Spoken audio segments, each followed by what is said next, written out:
রসুলপুর গ্রামে বাস করত নীলা ও আসিফ দম্পতি। তাদের ছিল একটি সন্তান, তার নাম রাহুল। একদিন রাতে নীলার মোবাইলে হঠাৎ ফোন আসে। ফোন পেয়ে নীলা কান্না শুরু করে দেয়। নীলার কান্না যেন কোনোভাবে থামছিল না। মনে হচ্ছিল ভয়ঙ্কর কোনো বিপদ ঘটে গিয়েছে।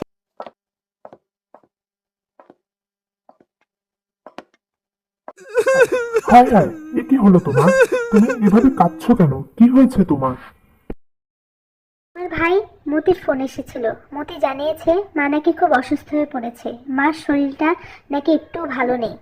তাহলে চলো, আমাদের তো এখনই বেরিয়ে পড়া উচিত। কিন্তু রাহুলকে তো এত রাতে নেওয়া ঠিক হবে না। আবার ওর তো কালকে পরীক্ষা। ওকে বাসায় একা থাকতে পারবে? আমি তাহলে রাহুলের সাথে কথা বলে দেখছি, ও একা থাকতে পারবে কিনা। ওকে জিজ্ঞেস করে কথা বলে দেখি। এছাড়াও বিষয়টা ওকে জানানো উচিত।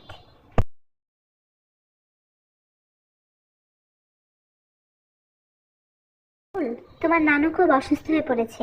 আমাদের এখনই যাওয়া উচিত। কাল তো তোমার পরীক্ষা। এছাড়া এত রাতে তোমার বাবা তোমাকে নিতে চাচ্ছে না। তুমি কি বাসায় একা থাকতে পারবে? কি বলছো মা এগুলা? তাহলে তোমরা এখনই বেরিয়ে যাও, তোমরা এখনই বেরিয়ে পড়ো। তোমরা আমাকে নিয়ে একটু চিন্তা করো না, আমি একা থাকতে পারবো। এর বাবা মা তখনই গাড়ি নিয়ে বের হয়ে পড়ে। রাত তখন অনেক গভীর, চারিদিকে শুনশান নীরবতা। আর এদিকে রাহুলের বাসায় রাত যত গভীর হচ্ছিল, একের পর এক শব্দ ভেসে আসছিল রান্নাঘর থেকে। মনে হচ্ছিল যেন বাসায় কেউ আছে। শব্দ শুনে মনে হচ্ছে বাবা মা চলে এসেছে। যাই, দেখে আসি। তখন সিঁড়ি দিয়ে নেমে রান্নাঘরের দিকে যাচ্ছিল, আর রান্নাঘর থেকে ভেসে আসছিল অনেক রকমের শব্দ। বাবা, তোমরা কখন চলে এসেছো? আমি তো টেরই পেলাম না।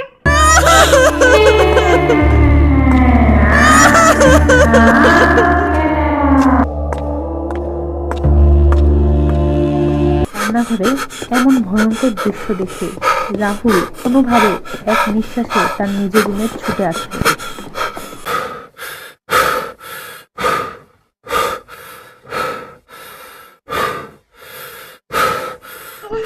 রান্নাঘরে এগুলা কি ছিল? আমি আমি এগুলা কি দেখলাম রান্নাঘরে? ভয়ঙ্কর, খুবই ভয়ঙ্কর।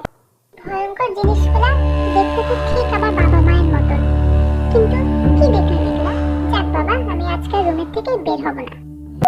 বাসায় কলিং বেলের শব্দ আসে। বেশ কয়েকবার বাজে কলিং বেল, কিন্তু রাহুলের কোনোভাবেই সাহস হচ্ছিল না নিচে নেমে দরজা খোলার। কি জানি কি সামনে চলে আসে আবার কোনো ভয়ঙ্কর কোনো দৃশ্য। দেখি কে এসেছে। মনে হচ্ছে এবার সত্যি সত্যি হয়তো বাবা মাই চলে এসেছে।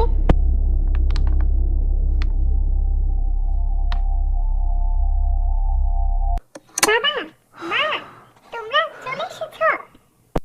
রাহুল, তোমার নানু এখন কিছুটা সুস্থ আছে, কিন্তু তোমার কি কিছু হয়েছে?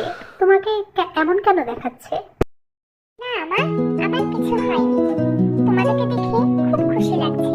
কিন্তু এরপরে আমিও যাব কিন্তু নানুকে দেখতে।